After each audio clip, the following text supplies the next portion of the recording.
On the list of greatest, stop you before you get to the line tackles. Number one, definitely Mike Jones when he won a Super Bowl. But Marshawn Lattimore last night won this game for New Orleans. Also, for everybody overreacting to Walker Buehler's pants last night, they're not too tight. They're totally normal pants. Get a new slant. Got it from the Reali closet. Hey, his were above the ankle. I mean, I got to get on that. They were high.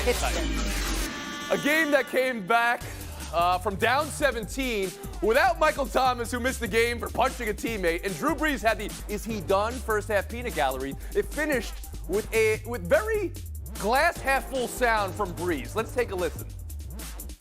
You know, we shouldn't have had to mount the comeback we had to mount in order to win this game tonight to overcome the 17-point deficit. You know, this is how you grow as a team. This is how you become battle tested, and I think it pays dividends as you move along here. George, how do you hear Brees there, and how did you see Brees last night?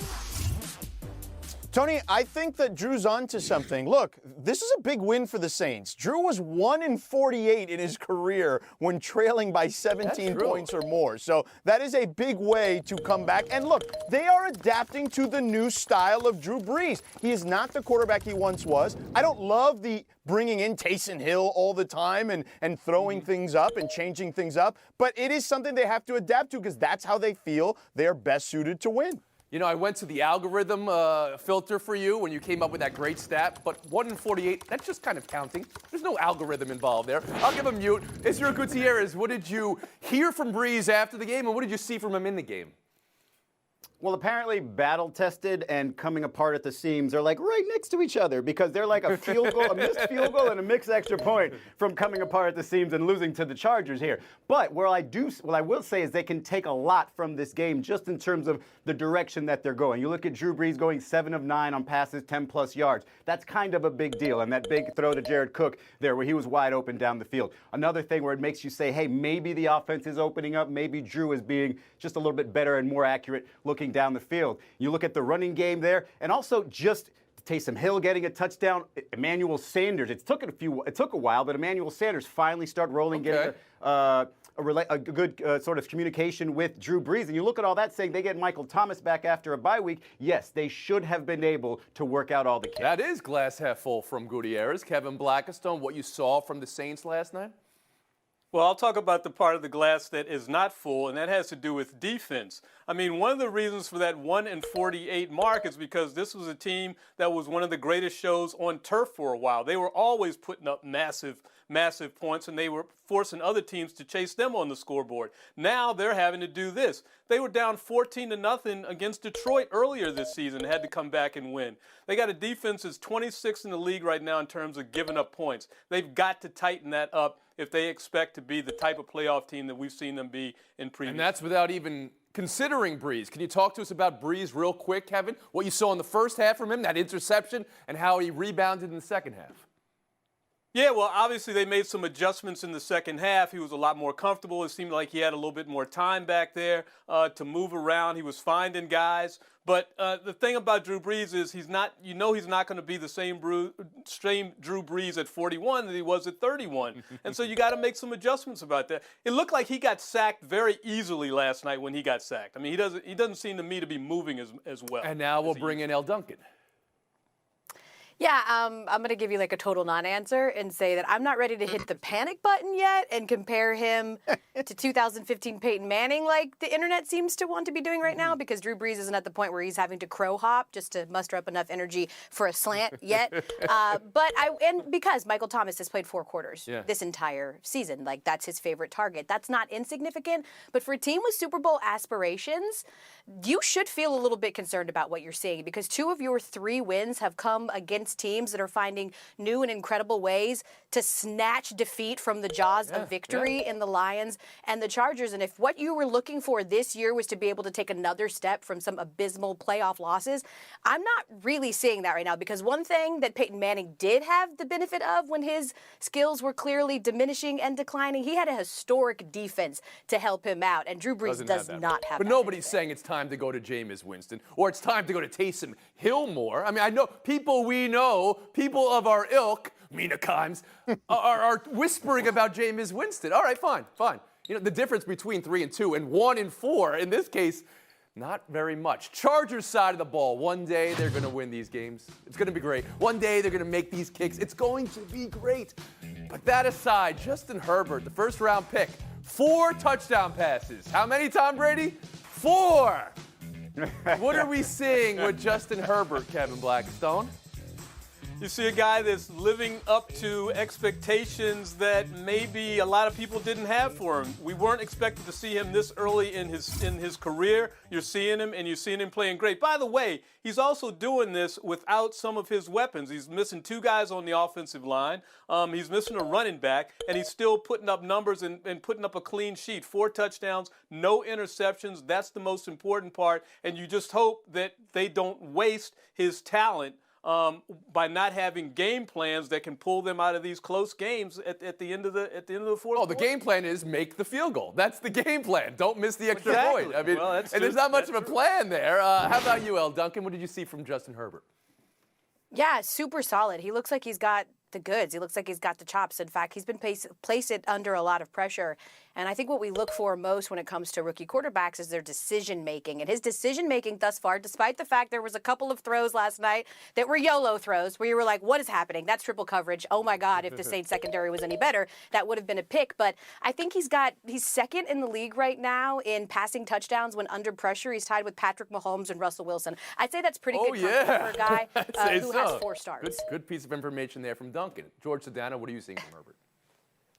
Tony, he's big, he's 6'6", he's got a strong arm, he's very mobile. The big issue he's had, and this goes back to college, was accuracy. And I think at times we've seen some of these passes where maybe his receivers are bailing him out a little bit, but he's been fantastic. We're also in a golden age where these young guys, man, they've been playing quarterback at a very high level since they were little kids, like 7-on-7. Like, this stuff works itself out. It's a lot like AAU in basketball. They're treating these guys, particularly quarterbacks, differently than they did many years ago. I'm happy to hear you say that. There are teams maybe in New York, Sam Darnold, Daniel Jones, that are wondering why that doesn't apply to them. Israel Gutierrez. Oh, yes, Washington, Dwayne Haskins. Israel Gutierrez, what did you see from Herbert? You know, it's always good to know when you're in a golden age. You don't really know it until somebody announces it. It's kinda nice. What I see is that's what I'm here for. Savior already. He is a savior already because we're not talking about the Chargers blowing 17-point leads like it's candy. We're not talking about the head coach's job right here. We're not talking about Michael Badgley, the kicker whose name we haven't even said yet, missing a couple of kicks and costing them a win. All we're talking about is Herbert in the future. So if you can sort of be the perfume for the stinkiness of the rest of your team, that's when you know you've got a good one. You mentioned Michael Badgley. That's his name. Do you know what his nickname is, the kicker? The Money Badger. That is the nickname that he tried to lock down and trademark. You got to make those kicks if you want to be the Money Badger. We've been horrible. Moving on. Baseball. Atlanta-LA Game 2. First pitch is in an hour. Clayton Kershaw scratched back spasms. The 8 ball, that puts the Dodgers behind after last night when Walker Buehler could only go 5. Not because of circulation problems with his leg. The pads were fine. He could only go 5 in the bullpen. Well, they couldn't stop Atlanta from Atlanta-ing, which means something different per sport. Football, that's not a good thing. Atlanta-ing in baseball right now, they get it done late. So Tony Gonsolin moves up to start in Kershaw's place for LA. What does this do to the series? What does this do to the Dodgers, George? So, Tony, I believe that for the Dodgers in the short term, I think it's going to be okay. I think I'm more worried about the long term with Clayton Kershaw. You're talking about a guy who's had multiple back injuries over the last several years and overcome that. But in the near term, Tony Gonsolin's been great for them, okay? They expected a start from him in this particular series. He has 46 strikeouts in 46 innings with a 2.31 ERA. This kid is legit. The problem is he had a sim game just 2 days ago because, again, they expected him to pitch later in the series. He's, in essence, going on short rest. But here's the thing about the Dodgers that ultimately will be the difference maker, is their offense, okay? They've only scored 1 run twice this season, and not in consecutive games. Their offense needs to carry them here. Gutierrez? Yeah, I was just about to say that in terms of him pitching the simulated game there. What were we talking about with Clayton Kershaw? Hey, he needs to go 7, 8, 9 innings. Now you're talking about a guy who's coming in supposedly on short rest. He's dirty, but he's coming in on short rest, and you're not expecting it might end up being a bullpen game. And then what going forward? I think in the short term, it's quite the problem for the Dodgers. You're talking about perfume in one story and being dirty in another story. Something you want to tell us, Israel? Kevin Blackistone, how about you? Yeah, I'm perfectly clean. Well, let's talk about cleaning that up, because what they need to clean up with the Dodgers right now is the closer situation. I mean, with the problems with Kelsey losing his velocity, being demoted as closer, turning to Blake Trinan, who we saw here in D.C. A while ago, not being able to get it done last night. It looked like they need to find someone who they can count on in that 9th inning to just get a few outs and to get out of the game with the W. And right now, I just don't know who that's going to be. El, for you, the Braves. They've won every game they played this postseason. Last night it was Austin Riley. I didn't feel my legs rounding the bases, he said. He should see a doctor about that. But the 9th inning, go-ahead postseason home run. This team has been dominating late in games. What tipped last night? Yeah, this is my point. I'm listening to all of you talk about this series, and all of you are talking about what the Dodgers need to do or have to do, or it's somehow an indictment on the Dodgers. It's the Braves. I understand they've been playing at noon every day, so no one's actually watched them play any games, but this is what they do. It's not Blake Trinan's fault. They've got 43 runs in the 9th inning or later out of their regular season and playoff. That's 43 runs in 65 games, I believe. That's the mark of why the Braves are currently here. I heard this sneaky himbo stat, the research god, that I think is indicative of what the Braves are doing right now. In the 5th inning or later, they are outscoring their opponents in the postseason 15-1. And pitchers have faced 103 batters, and one of them has crossed home plate. It's sheer dominance on both sides of the ball. This isn't Virginia versus UMBC, guys. These are the top two teams in the National League duking it out and making it a series, and that's exactly what they're doing. So let's not besmirch the Braves. Stat Queen, El Duncan. And last word, Israel Gutierrez. A very 2020 Braves stat. Their starter today, Ian Anderson, never pitched in front of Major League Baseball fans. Today's going to be the first time. 11,000 people. Pitched like nobody's watching. One more thing from last night, all right? This was awesome. The Tampa Bay Rays recipe for wins. Get shutdown pitching from about 5 different guys. Get game-winning performances from a different offensive and defensive player every day, although yesterday it was the same offensive and defensive player. Manny Margot. The home run was huge. The catch was physics-defying. Game 3, T-minus 3 hours. Are the Rays proving they're the better team, George Sedano? Buy or sell that? Tony, I'm buying it. Despite the fact that the Astros are out hitting them in this series, they've only given up 3 earned runs. Their exit velocity, they're hitting the ball a ton. The exit velocity is well over 100 miles per hour. The Rays are a throwback here, man. They pitch well, they have timely hitting, and their defense is fantastic. Beyond Margot, you're looking at Adames, you're looking at Choi, you're looking at Wendell, all making fantastic plays in the field. I'm looking at Gutierrez, as you named half the Rays roster very impressively. George Sedano and Israel, what would you like to share on Tampa? I would like to share that Tampa's won these games, or Houston's lost 2 games by 3 runs. They've also had the bases loaded in the 8th inning or later, both of those games, and both times grounded into a double play. And you had the error from Altuve letting 3 runs in. I think they're okay. It's not really time to panic. They can recover. Blackistone. Well, I think the Tampa Bay Rays are the better team, but I could not take my eyes off of what the Astros are doing, so uncharacteristic of them. Altuve, this guy's a clean infielder, doing what he did, and not being able to get those runs in. 9th inning, bases loaded, no outs, and you can't get 1 run in? Okay. Stop. Let's not use clean or dirty to describe, especially the Houston Astros. Let's go El Duncan, please. I totally agree with Blackistone and with Izzy here. I mean, this series is on mushrooms, right? Altuve not only just 1 unforced error, but 2 on really simple, arbitrary throws. And the Rays have struck out 13 times, back-to-back games, and still won the game. And if you go back to the Yankee series, 3 straight games where they've struck out at least 13 times. Nobody wins those games in postseason history. You say that. And to Izzy's point, they're leaving runners stranded. I don't want to take anything away from the Rays. They can rake, but I still You just took everything away from the Rays. What are you talking about? All you did was talking about the Astros. You had all the stats. for Atlanta. You had all the stats about them winning games late. You didn't have the stat for Tampa and what they do in one-run games. A third of their games this season have been one-run games. But I don't want to take anything away from you, El Duncan. We'll move on. Tuesday Night Football, Bills-Titans, the game, weeks in the making. How the teams play after all that. How the Titans come out after their facility was closed 12 of the last 14 days. And 9 players unavailable tonight. Tennessee's gone 2 days without a positive test. That's why we're here. Can you even begin to answer those questions, Israel? I mean, not really. When you have 13 players test positive, you have 9 players who aren't going to play. It's Mike Vrabel, if he wins this game, should be the leader for Coach of the Year early on. But it seems like a crazy mess for him to handle in one day. The Bills are a little bit more normal routine. KB? You know, generally, if a player doesn't practice at the end of the week, that player is not going to play when game time comes. Here you're talking about a team that basically hasn't practiced in a couple of weeks. How can you even think that they're going to be ready to win a football game? Duncan?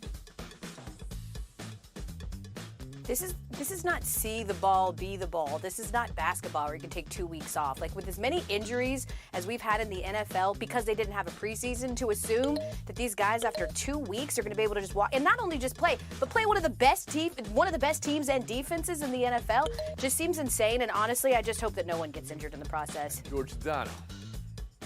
Tony, I'm selling the Titans and buying the Bills here. The continuity will be off for the Titans, you would think. And, of course, the Bills. Josh Allen is an MVP candidate, man. This guy is scoring touchdowns inside the 5-yard line at a 79% clip. Those are running back type numbers. So that's a clean sweep. Everybody's got Buffalo.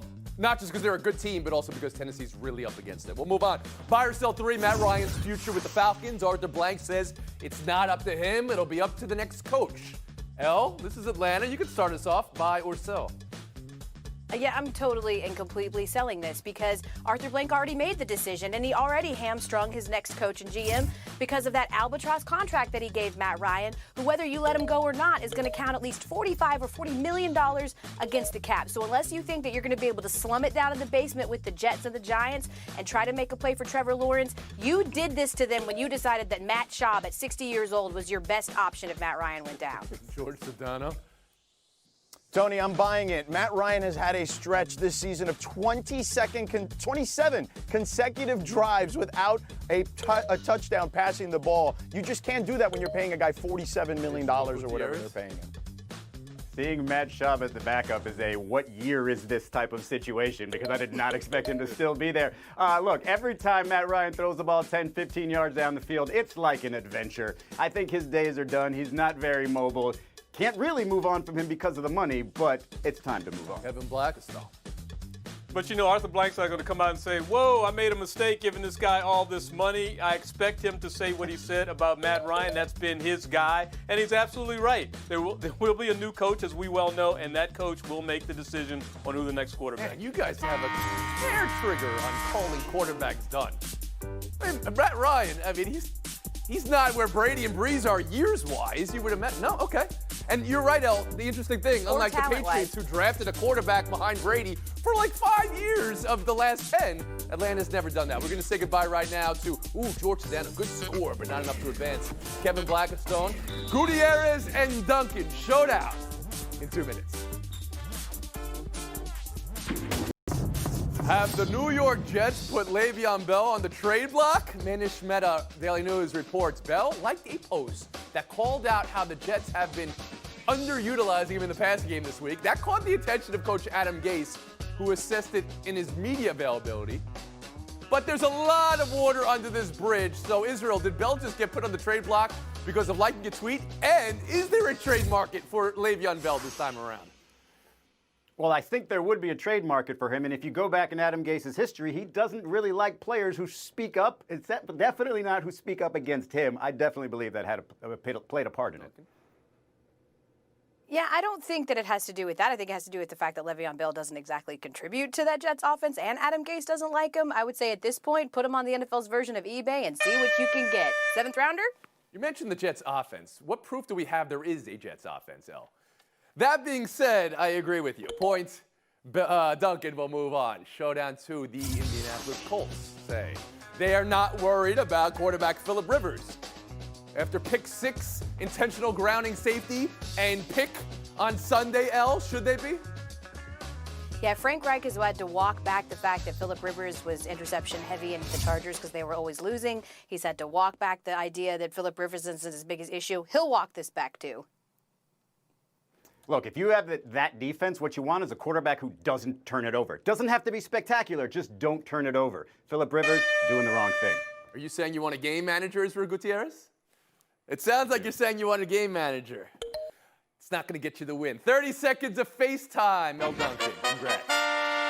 All right, I want to give a shout out to Megan Duggan, who was the captain of the USA women's hockey team that won gold medal in 2018. She announced her retirement today, and while she's had an incredible career on the ice, she was also very vocal and instrumental in that new deal that they struck in 2017 with USA Hockey in order to get more equitable pay, better insurance, and better travel accommodations for women. So she left the game better than she found it. Here are your flowers, Queen. Way to go there, El. Shining the light on that. That's wonderful. Way to dunk it. Way to dunk it, Duncan. That's going to do it, folks. 23.5-hour break.